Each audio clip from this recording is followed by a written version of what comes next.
A last person standing race or backyard ultra, it is 4.167 miles every hour on the hour until one person is left.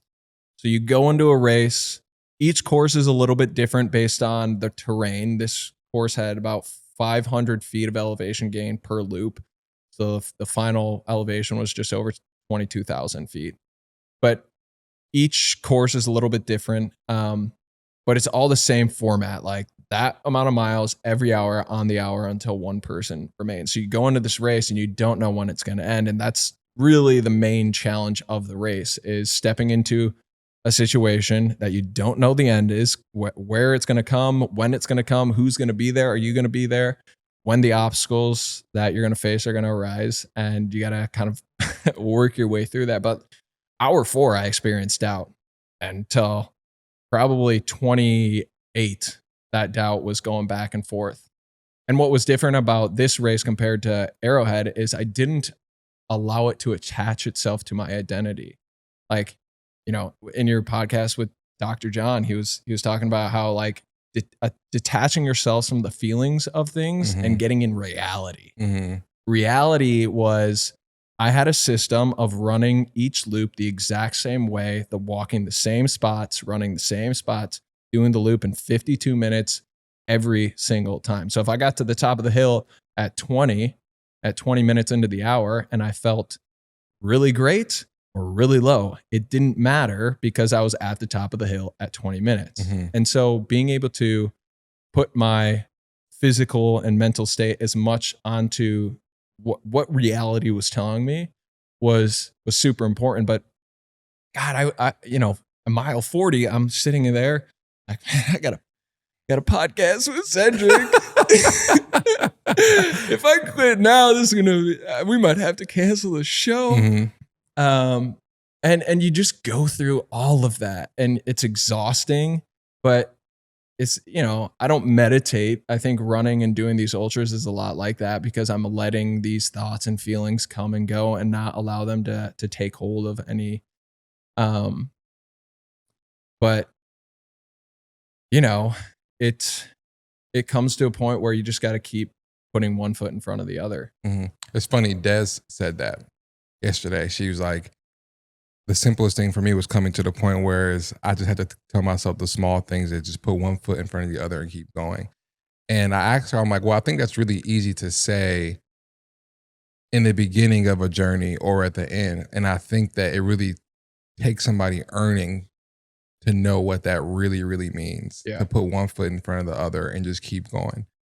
How did you get to the point where it wasn't some cliche watered down thing?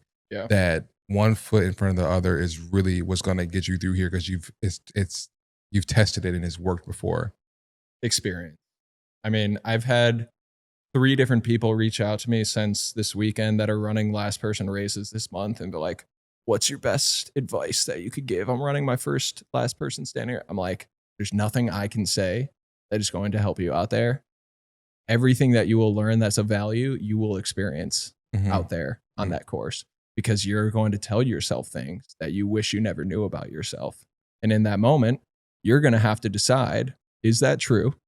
Or are you going to write a different story?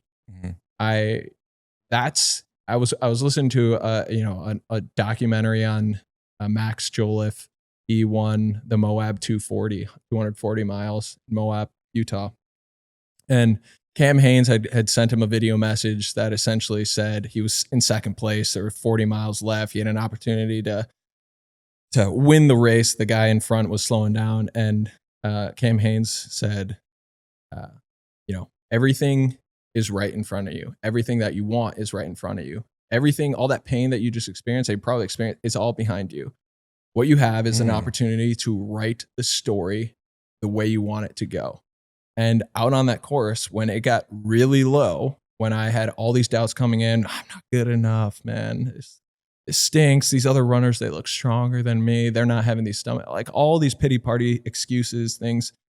I just told myself, as much as it hurts, I'm still in the story, and I get an opportunity to write it how I want it to go, because I'm quite literally in the moment right now, and bringing everything back to the present and just saying, that thought that came in, Mark, you're not good enough. Mark, you're weak. Not true. Mark, you can't do it. Not true, because my actions quite literally are saying otherwise. I can do this because I am doing this right now. So that's not true. And you can come back and you keep talking to me, but as long as my feet keep doing the same thing, it's just not true. And over time, like that was my 4th time at that race. Won it this year and last year, but I failed miserably my first 2 years. Didn't even make it to the 24-hour mark, because when that real deep pain came 20 hours in, I couldn't take it. I didn't have the language or the tools or the experience to tell it wasn't true.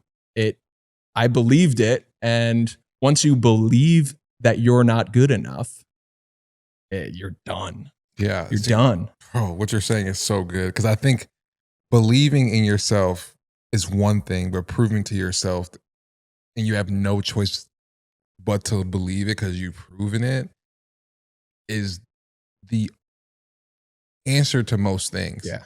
Is proving to yourself that I can do it because I've done it before.